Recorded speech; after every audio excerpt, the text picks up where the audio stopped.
Hello dear students, I hope you all are fine. आप सबको मालूम है कि पेपर आपके बिल्कुल पास आ गए हुए हैं और इन दिनों हम प्रैक्टिस कर रहे हैं और मैं ढेर सारी रिवीजन की जो वीडियोस हैं वो आपके लिए अपलोड कर रही हूँ।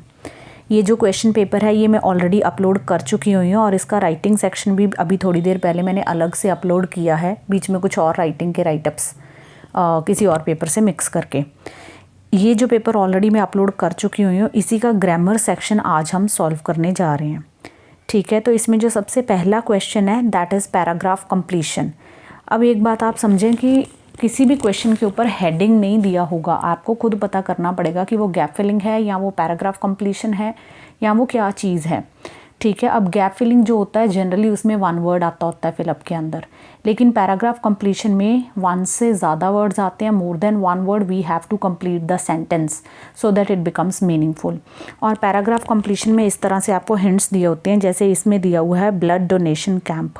ठीक है, इसमें ढेर सारे हिंट्स दिए हुए हैं ब्लड डोनेशन कैंप के। सबसे पहले आप एग्ज़ाम में इन हिंट्स को पढ़ लोगे, अच्छी तरह से रीड कर लोगे, so that you understand that what is the story, what is the whole thing they have written here. तो यहाँ से ये पता चल रहा है कि our school organise blood donation camp last week, a team of doctors from the Red Cross Society to collect blood, all donors from the school, some parents also did so, the principal the first donor followed by teachers, junior students not allowed, disappointed, refreshment provided to donors, grand success। It means एक event हुआ है, एक blood donation camp organise किया गया है आपके school के अंदर। उसमें रेड क्रॉस सोसाइटी के जो लोग हैं, जो उनकी डॉक्टर्स की टीम है, वो आपके स्कूल में आई, उन्होंने ब्लड जो है वो कलेक्ट किया डोनर्स से। ठीक है, और जो डोनर्स हैं उनमें सबसे पहला डोनर जो था वो स्कूल की प्रिंसिपल थी। ठीक है, जिसने बाकियों को इन्फ्लुएंस किया, और टीचर्स ने पहले प्रिंसिपल ने ब्लड डोनेट किया, फिर टीचर्स ने किया और पेरेंट्स ने भी किया। लेकिन जो जूनियर स्टूडेंट्स थे उनको अलाउ नहीं किया गया ब्लड डोनेट करना, तो इसलिए वो थोड़े से डिसअपॉइंट हो गए। और जो डोनर्स थे उनको रिफ़्रेशमेंट दी गई जब उन्होंने ब्लड डोनेट कर दिया उसके बाद, और पूरा जो इवेंट था वो बहुत सक्सेसफुल रहा। प्लीज़ रिमेंबर, जो कोई चीज़ को डोनेट करता है उसको डोनेटर नहीं कहते, उसको डोनर कहते हैं। ठीक है, अब आ जाते हैं इसके फिलअप्स के ऊपर। तो अब फिलअप्स, क्योंकि ऑलरेडी ये जो इवेंट है ये हो चुका हुआ है, तो जब हम इस इवेंट को रिपोर्ट कर रहे हैं, इसकी जो एक रिपोर्ट लिख रहे हैं, तो ऑब्वियसली बात है वो रिपोर्ट जो है वो पास्ट टेंस में होगी। ठीक है, last week a blood donation camp was organised. अब कैंप सिंगुलर है तो मैंने वॉज लगा दिया साथ में, और साथ में लगा दिया organised in our school. A team of doctors from the Red Cross Society visited to collect blood. ठीक है, विजिटेड टू कलेक्ट ब्लड हो सकता है, केम टू कलेक्ट ब्लड हो सकता है, अराइव्ड हो सकता है विजिटेड की जगह, लेकिन रेड क्रॉस सोसाइटी इसमें फर्स्ट लेटर कैपिटल रखना है क्योंकि ये प्रॉपर नाउन है। All the donors were from the school. Some parents also donated blood. The principal set an example by becoming the first donor. The teachers followed her example. Junior students were not allowed to donate blood. अब आपने देखा मैंने यहाँ कितना लंबा answer लिखा है fill up में। क्यों लिखा है? ताकि लाइन कंप्लीट हो जाए और वो मीनिंगफुल बने। बच्चे मोस्टली क्या करते हैं, वर नॉट अलाउड तक ही लिख देंगे, बाकी नहीं लिखेंगे, तो उसमें उनका हाफ मार्क डिडक्ट हो जाता है। पूरा आंसर लिखना है। Although many of them wanted to, they were disappointed. Refreshment was provided to the donors. Refreshment again singular subject है तो साथ में was आएगा। The camp was a grand success. Next question है हमारा एडिटिंग का, और फॉर्चुनेटली इसको देख के ही समझ आ जाता होता है और इसके क्वेश्चन से भी लाउड एंड क्लियर होता है कि ये एडिटिंग का क्वेश्चन है। ठीक है, अब ये क्योंकि पुराना पेपर है तो इसमें ये चीज़ें 3 मार्क्स की। आई थिंक इस बार वाले पेपर में आई एम नॉट श्योर ये 4 की होंगी, मैं भूल गई हूँ। पैटर्न में मैंने लिखा होगा, आप प्लीज़ देख लेना, जो इंग्लिश का पैटर्न मैंने अपलोड किया हुआ है उसमें जाके। ठीक है, अब इसमें जो मेन बात है वो ये है कि इसमें ऑलरेडी एक एग्जाम्पल जो है वो आपको सॉल्व करके दी हुई है। मैक्सिमम टाइम एक एग्जाम्पल सॉल्व आती है पेपर में, तो बच्चे क्या करते हैं, जो सॉल्व एग्जाम्पल है उसको आंसर शीट पे लिख के उसको नाम दे देते हैं ए फिलअप, मतलब उस फिलअप के आगे नंबरिंग कर देते हैं ए, और जो पेपर में ए फिलअप होती है उसको फिर बी कर देते हैं, बी को सी, सी को डी, ऐसे कर देते हैं, जिससे सारी नंबरिंग गलत हो जाती है और आंसर शीट के ऊपर एक नंबर बढ़ जाता है। ठीक है, और एक नंबर मतलब जो आपको मार्क्स मिलते हैं वो नहीं, जो नंबरिंग आप बढ़ा देते हो। तो आपने ये जो एग्जांपल है इसको आपको आंसर शीट पे लिखने की कोई ज़रूरत नहीं है, और नंबरिंग तो बिल्कुल चेंज नहीं करनी है। अगर आप नंबरिंग चेंज करते हो तो आप ए का आंसर बी में, बी का सी में ऐसे लिख देते हो जिसमें फिर 0 मार्क मिलता है। Please do not change the numbering, ABCD जैसे दी है आपने वैसे ही लिखनी है, ठीक है। तो इसमें है so you want other day, other की जगह आना है another day. Of, shouted the office manager, इसमें ऑफ, OF ऑफ प्रेपोजिशन नहीं आना, OFF ऑफ आना है जिसका मतलब होता है लीव लेना, छुट्टी लेना, ठीक है। कहते हैं ऑफिस मैनेजर शाउट करता है on his clerk I am anxious. Clark is the actual pronunciation of clerk. मैं इसलिए बता रही हूँ, फिर बच्चे मुझे कमेंट में पूछने लग जाते हैं मैम आपने इसको क्लार्क क्यों बोला, क्योंकि ये इसकी एक्चुअल प्रोनाउंसिएशन है, ठीक है। हम इसको इंडियन एक्सेंट में क्लर्क बोल देते हैं, वो भी एक्सेप्टेबल है, वो भी ठीक है। ऑन हिज नहीं आना, एट हिज क्लार्क आना है। आई एम एंशियस, एंशियस होता है वरिड, चिंतित। I am anxious to heard what excuse you have. अब ऑफिस मैनेजर जो है अपना जो क्लार्क है उसके ऊपर चिल्ला रहा है कि अच्छा तुम्हें एक और छुट्टी चाहिए, और वो कहता है कि मुझे तो चिंता हो रही है कि इस बार तुम छुट्टी के लिए क्या बहाना बनाओगे। टू जो है उसके साथ प्रपोजिशन टू के साथ हमेशा फर्स्ट फॉर्म आता है, तो टू हियर आना है, टू हर्ड नहीं आना। What excuse you have now. You had went for your, you had went, had के साथ हमेशा थर्ड फॉर्म आता है तो वेंट नहीं आना, गॉन ऑन आना है। हैज़, हैव, हैड तीनों के साथ थर्ड फॉर्म आता है हमेशा, ठीक है। इसको मैं H3 = V3 बोल देती होती हूँ, जो ताकि आपको मैथ्स के फॉर्मूले की तरह ये याद हो जाए। हैज़, हैव, हैड तीनों के साथ थर्ड फॉर्म लगती है, तो थर्ड फॉर्म है go, went, gone. Gone is the third form, go is the first and went is the second.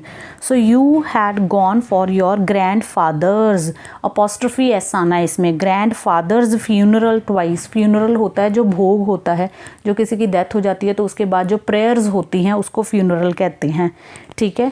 जिस दिन पर्सन की डेथ होती है और बॉडी को क्रीमेट करके आते हैं, ठीक है, जलाते हैं या दफनाते हैं, उसको क्रीमेशन कहते हैं।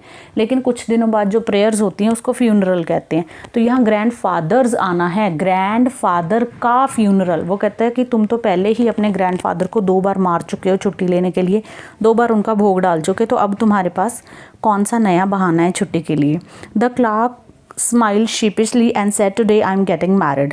The clerk smiled, smile नहीं आएगा, smiled आएगा, ठीक है। वो smile करता है और sheepishly बोलता है। sheepishly means थोड़ा सा hesitantly, थोड़ा सा ironically वे में वो इस बात को बोल के बताता है कि आज तो भाई मेरी मैरिज है।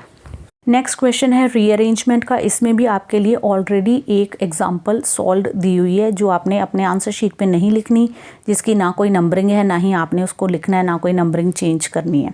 तो इसमें अब रीअरेंजमेंट जो है ये वही बच्चा कर सकता है जिसकी रीडिंग बहुत अच्छी है, जिसने बहुत सारी रीडिंग करने की जिसको हैबिट है, एविड रीडर है पर्सन, या जिसको ऑलरेडी इंग्लिश एक्सप्रेशन अच्छा है, ठीक है। बाकी जिसका IQ अच्छा है वो भी कर सकता है, जिसको सेंटेंस स्ट्रक्चर्स बनाने आते हैं वो भी कर सकता है, ठीक है। तो ये एक लक वाली बात भी होती है इसमें, कुछ लोग फॉर्चुनेट होते हैं वो भी कर जाते हैं, ठीक है। तो ये इजी है, और जो आपको एग्जांपल दी हुई है उसी के साथ नीचे वाले तीनों सेंटेंसेस कनेक्टेड हैं, ठीक है। तो एग्जांपल है I am fond of gardening. I am fond of gardening, fond होता है किसी चीज़ का बहुत ज़्यादा शौक होना, कि मुझे गार्डनिंग का बहुत ज़्यादा शौक है, मुझे गार्डनिंग बहुत अच्छी लगती है। नेक्स्ट बनेगा I have a small and lovely garden in front of my house, ठीक है जी। उससे नेक्स्ट बनेगा it has many varieties of flowers like roses, jasmine and marigold. अब इसमें बच्चे क्वेश्चन कर सकते हैं कि मैम जैस्मीन, रोजेज़ और मैरीगोल्ड को हम आगे पीछे लिख सकते हैं? नहीं लिख सकते। उसके पीछे रीज़न ये है कि इन्होंने रीअरेंजमेंट में रोजेज़ के साथ कॉमा दिया हुआ है, तो रोजेज़ तो सबसे पहले आएगा, ठीक है। अब रोजेज़ के बाद मैरीगोल्ड आ सकता है या जैस्मीन आ सकता है, दोनों में से कोई भी आ सकता है, फिर एंड लिख के थर्ड वाला आ सकता है। लेकिन रोजेज़ सबसे पहले इसलिए लगा दिया मैंने क्योंकि साथ में उन्होंने कॉमा दिया हुआ है, ठीक है। नेक्स्ट है there is a tulsi plant in the middle of the garden, ठीक है। अब नेक्स्ट क्वेश्चन पे आ जाते हैं। नेक्स्ट क्वेश्चन है नरेशन का। अब हमें कैसे पता चलेगा कि ये क्वेश्चन नरेशन का है? एक तो इसके हेडिंग में वर्ड दिया हुआ है कॉन्वर्सेशन।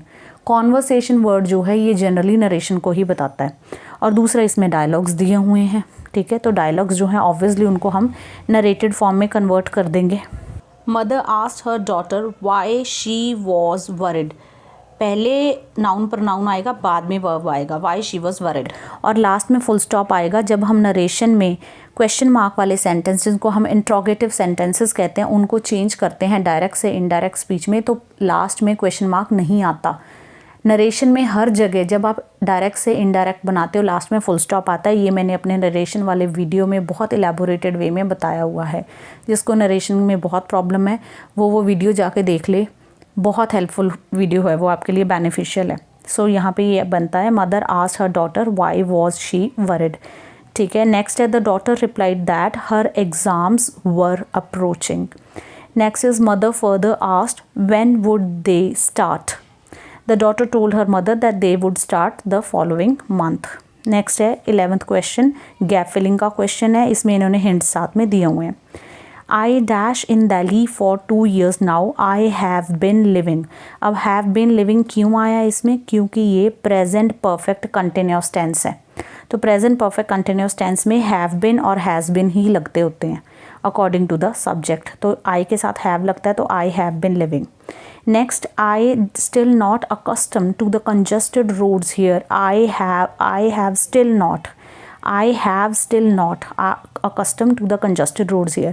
अब इसमें have क्यों आया है? क्योंकि accustomed लगा हुआ है जो कि थर्ड फॉर्म है, प्लस ये प्रेजेंट परफेक्ट टेंस है। प्रेजेंट परफेक्ट टेंस हम वहाँ लगाते हैं जब कोई काम पास्ट में शुरू हुआ हो लेकिन अभी तक वो चल रहा हो या उसका असर हो। ठीक है, और थर्ड फॉर्म भी लगी है उससे भी पता चलता है। नेक्स्ट है traffic jams can occur any time during the day. कहते हैं जो ट्रैफिक जैम है वो हो सकते हैं। अब कैन वर्ड हमें बताता है हो सकते हैं, कभी भी हो सकते हैं, एनी टाइम। ठीक है, ड्यूरिंग द डे, दिन के दौरान कभी भी हो सकते हैं। Disrupting our routine, disrupting means disturbing our routine, and playing havoc with time schedules. Playing havoc means creating more difficulty. ठीक है, और ज़्यादा हमारे लिए प्रॉब्लम्स क्रिएट कर देता है, हमारे टाइम शेड्यूल्स को ख़राब कर देता है। If only everyone follow traffic rules life would be much easier. अब मैंने यहाँ इफ़ इसलिए लगाया क्योंकि ये कंडीशनल सेंटेंस है। क्या अगर सब लोग ट्रैफिक रूल्स को फॉलो करेंगे तभी लाइफ ईजियर बन सकती है, इसलिए वुड लगा हुआ है और ये कंडीशनल सेंटेंस है। ठीक है, होपफुली ये सारी एक्सरसाइज आपको समझ आ गई होगी। ठीक है, फिर मिलते हैं अगले किसी रिवीजन वीडियो के साथ। Till then take care, bye bye.